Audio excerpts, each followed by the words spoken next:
Bismillahirrahmanirrahim. Assalamualaikum warahmatullahi wabarakatuh. Waalaikumsalam warahmatullahi wabarakatuh.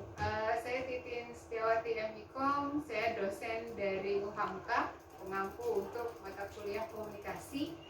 Di pekerti kali ini saya menempati posisi absen 38. Ya, balik lagi. Assalamualaikum warahmatullahi wabarakatuh. Waalaikumsalam warahmatullahi wabarakatuh. Oke, terima kasih untuk teman-teman yang sudah hadir hari ini. Nah, kebetulan hari ini saya mengampu untuk mata kuliah komunikasi gender. Ini sebetulnya untuk semester 7 ya. Jadi untuk semester 7 nanti teman-teman bisa ngambil ini. Ini wajib sih untuk semester 7 biasanya. Nah, teman-teman sebelum masuk ke inti ya dari kuliah, saya mau nanya dulu nih ke teman-teman. Pernah tahu dong artis Lucinta Luna? Ya. Menurut teman-teman Lucinta Luna itu kan tadinya cowok jadi cewek, berarti dia berganti apa? Apa? Postur. Ya. Terus apa lagi? Jenis kelamin ya. Nah, menurut teman-teman berkaitan jenis kelamin itu berkaitan dengan gender nggak? Berkaitan. Menurut saya enggak, Bu. Kenapa enggak? Kalau jenis kelamin Ah? itu dia hanya laki-laki dan perempuan. Oke. Tapi kalau udah masuk ke gender, dia itu lebih ke arah perilaku sosial antara laki-laki dan perempuan, Bu. Oke. Kok kamu bisa lebih tahu dari teman yang lain? Oke. Jadi kalau menurutmu gender bisa berubah nggak? Gender bisa berubah, tapi jenis kelamin nggak bisa berubah. Oke. Ada yang setuju, ada yang nggak setuju nggak? Tadi siapa namanya? Faisal, Bu. Faisal. Oke. Ada yang setuju nggak? Ada yang nggak setuju? Ada yang mau ngasih pendapat lain? Setuju sama Faisal. Ada yang mau ngasih pendapat Paling kan lain? Bu, kalau jenis kelamin itu kan kata Faisal sendiri nggak bisa berubah, tapi kalau menurut saya sih bisa aja asal dari dirinya sendiri itu mau bisa kayak contohnya operasi itu kan juga bisa kan Bu. Operasi. Salah Oke. satunya perlu mau jenis kelamin. Oke. Jadi ada dua pendapat ya. Yang satu bilang jenis kelamin bisa berubah, yang satu bilang nggak bisa berubah. Kita nanti akan kupas di sini satu persatu. Apa sih sebetulnya jenis kelamin? Apa itu gender? Teman-teman kalau ngisi form ya yang berbahasa Inggris kan suka ada gender kan? Nah itu kan biasanya male sama female ya, laki-laki dengan perempuan.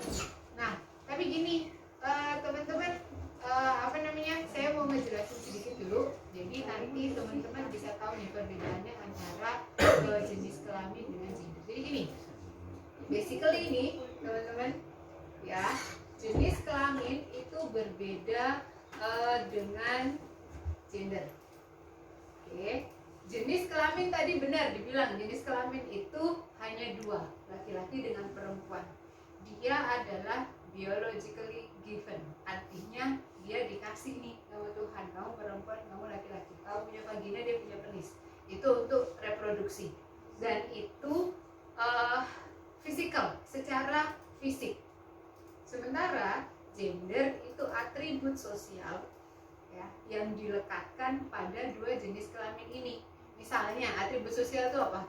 Di masyarakat kita nih, misalnya perempuan itu di rumah ngurus anak, itu kan anggapan sosial, atribut sosial.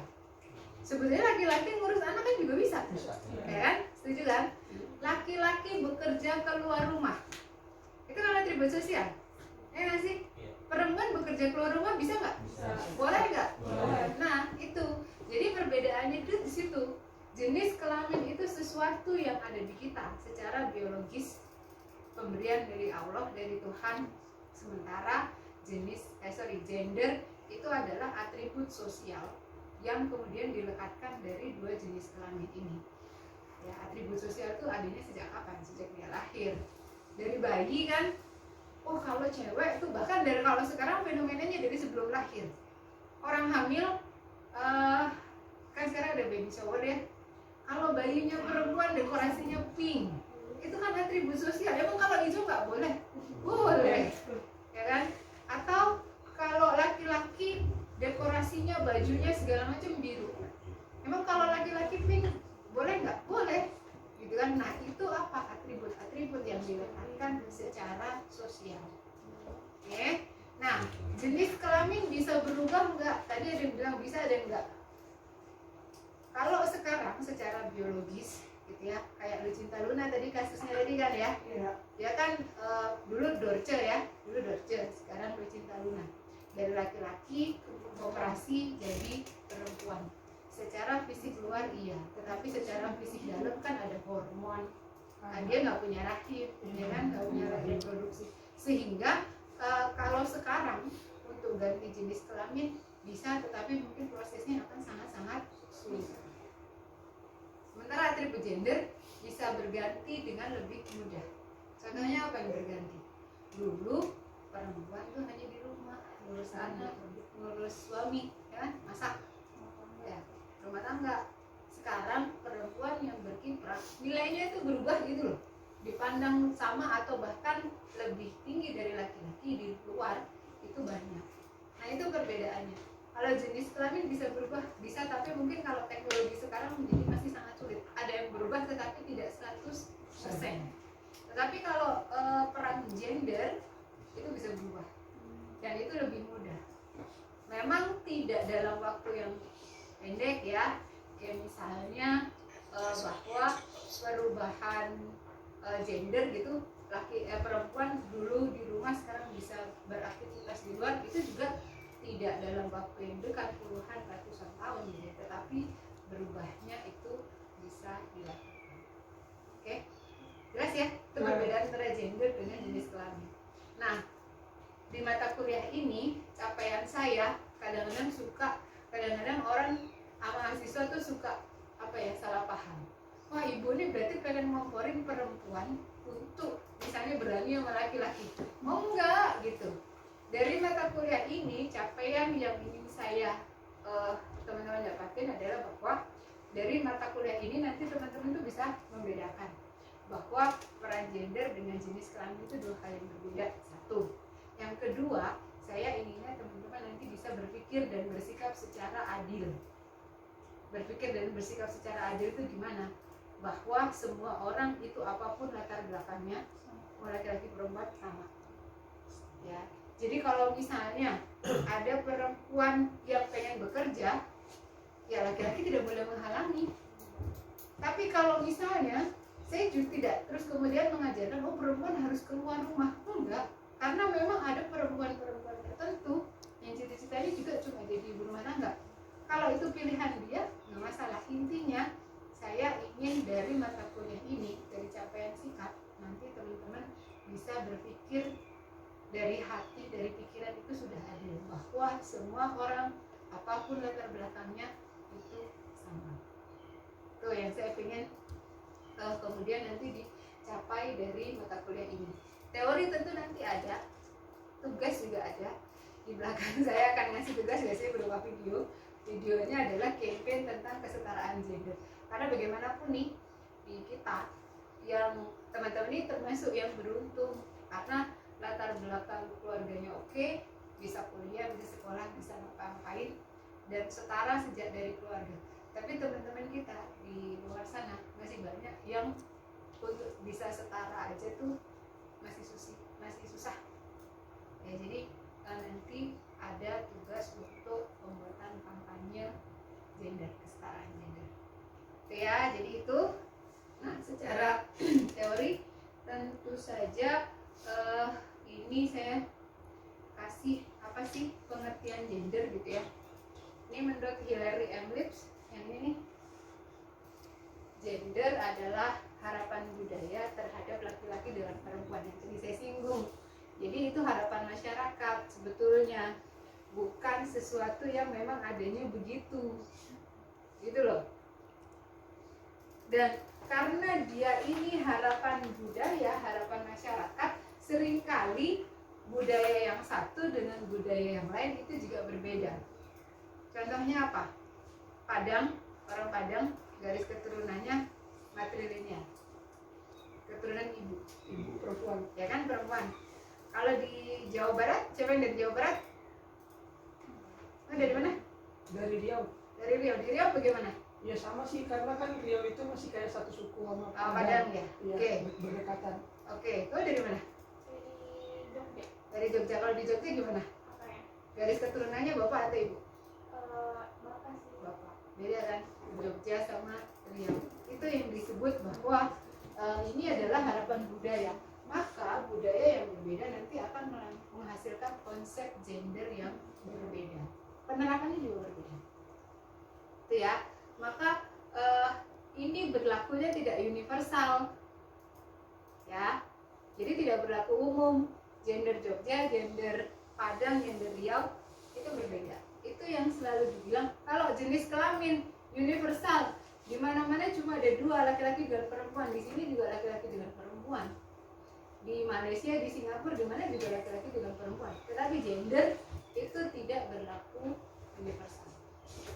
Ya, jadi bahkan di Thailand itu udah ada gender ke 20 ya sekarang 20. Jadi makanya konsep gendernya itu berbeda. Di Thailand ladyboy diakui, di sini enggak. Susah pilih di kolomnya nanti.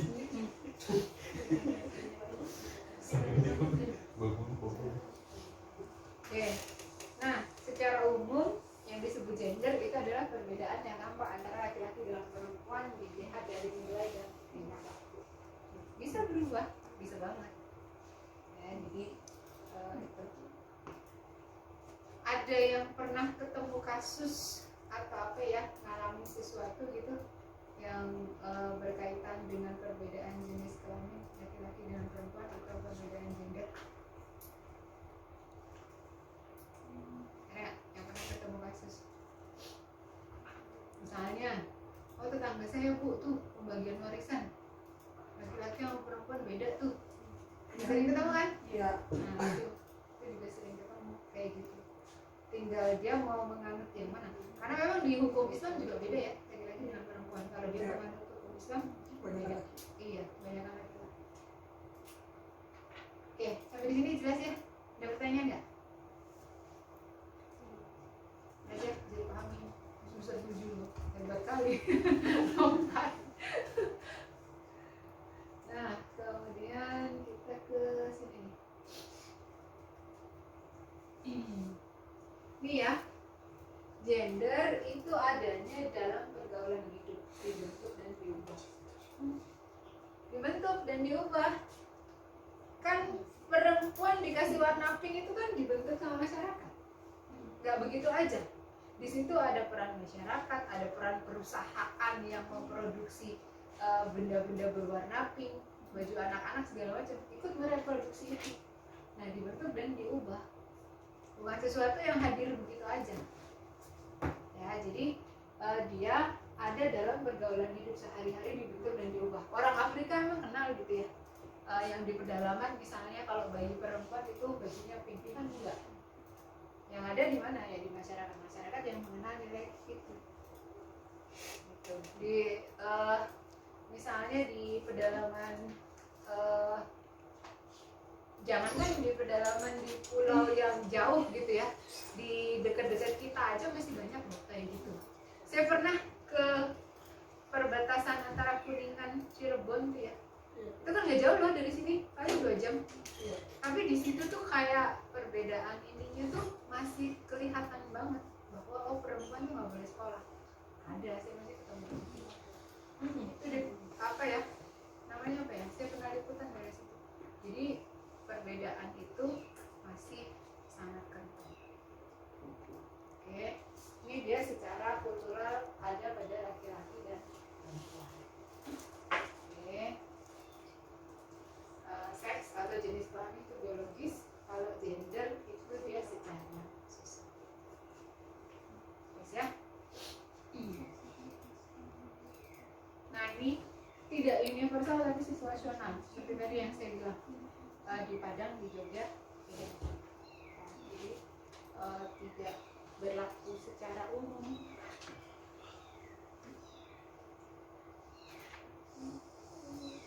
Nah, kalau kita berbicara gender, kita tidak lepas dari yang namanya patriarki. Ya. Secara umum yang namanya patriarki itu kekuasaan laki-laki terhadap perempuan. Jadi memandang sesuatu antara laki-laki dan perempuan itu tidak setara. Itu patriarki. Ya, jadi asal usulnya bahwa ya memang dari kekuasaan berlaku dari mungkin ratusan ribuan tahun yang lalu dan sampai sekarang gitu ya. Jadi pandangan atau insight atau pemikiran yang menganggap bahwa laki-laki dan perempuan itu dua pihak yang tidak setara, berbeda. Itu patriarki. Nah, patriarkinya sendiri sih cuma pemikiran ya, tapi akibat dari situ tuh banyak. Akibatnya apa? Ya, tadi misalnya cewek nggak boleh sekolah ya, nggak boleh kerja. Kalau misalnya anaknya 3, cewek 2, yang disekolahin cuma yang laki misalnya. Nah, itu yang kemudian membedakan gitu ya. Patriarkinya sih adanya di pikiran, tetapi dari pikiran itu, dari hati dan pikiran itu yang kemudian eksesnya kemana-mana. Nah, dari sini saya nggak berharap nih bahwa saya nggak akan ngomongin teman-teman perempuan tuh harus kerja, harus keluar, enggak, tapi harus merdeka dengan pilihannya gitu loh. Yang laki-laki juga tidak boleh menghalangi pilihan perempuan. Ini yang ganteng-ganteng nanti kalau istrinya pengen kerja ya jangan dilarang gitu ya.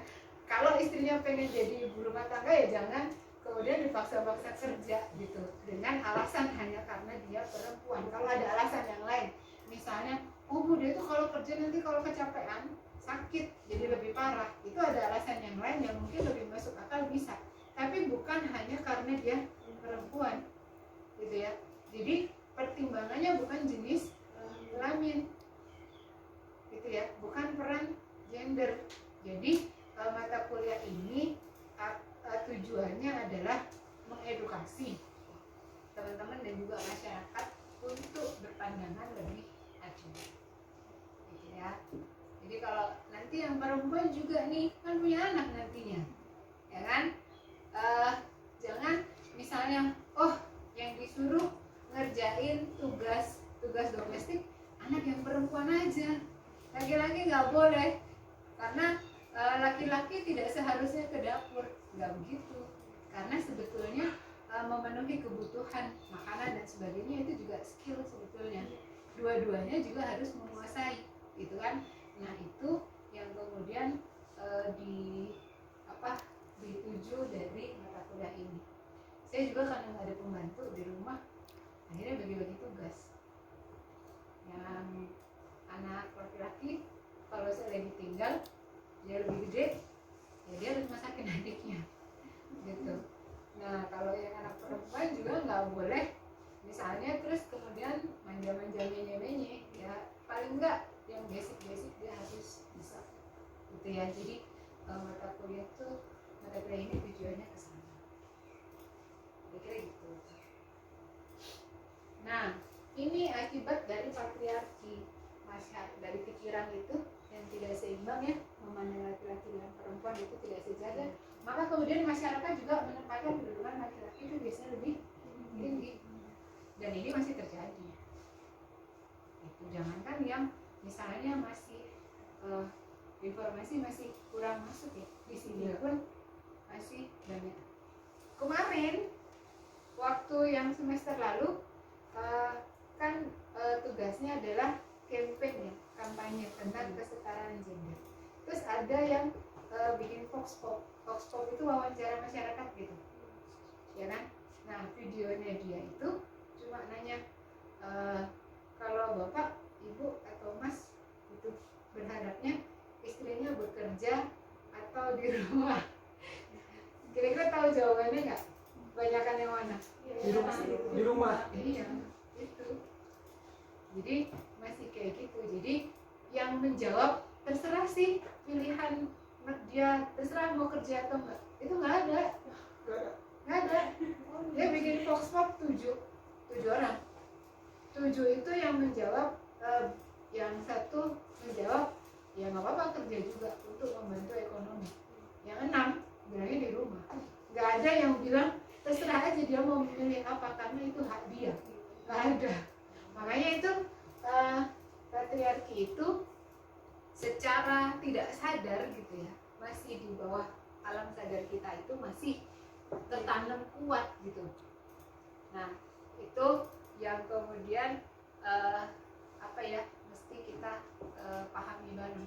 Dan di media gitu ya, media karena kita orang komunikasi yang ngerti apa sih perbedaan gender dengan jenis kelamin, nggak banyak loh.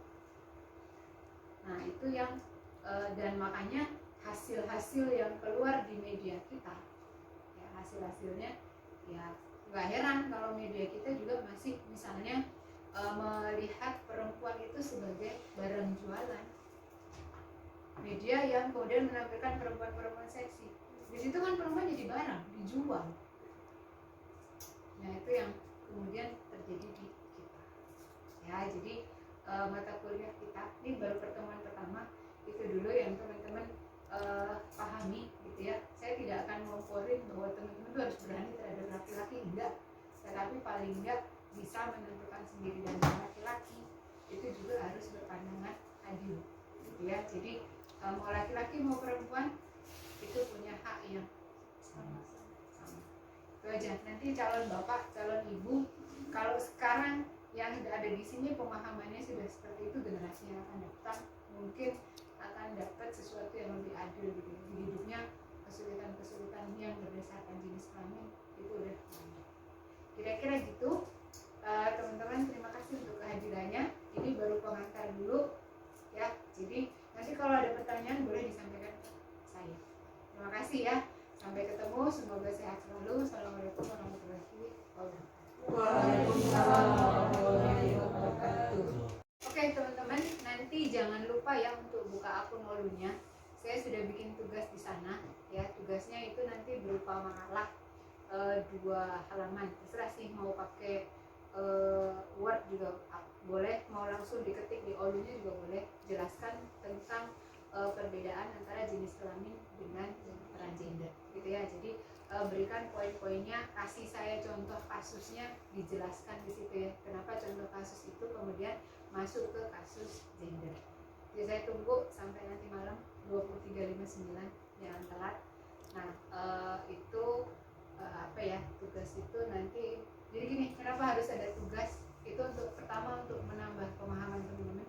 Yang kedua, jaga-jaga kalau nilainya untuk UTS, UAS dan sebagainya itu kurang memuaskan. Jadi mesti dapat additional atau submission dari tugas. Ya. Oke, terima kasih. Saya Titin Setiawati, peserta pekerti nomor 38. Mengucapkan terima kasih kepada panitia dan sebagainya. Assalamualaikum warahmatullahi wabarakatuh. Waalaikumsalam warahmatullahi wabarakatuh.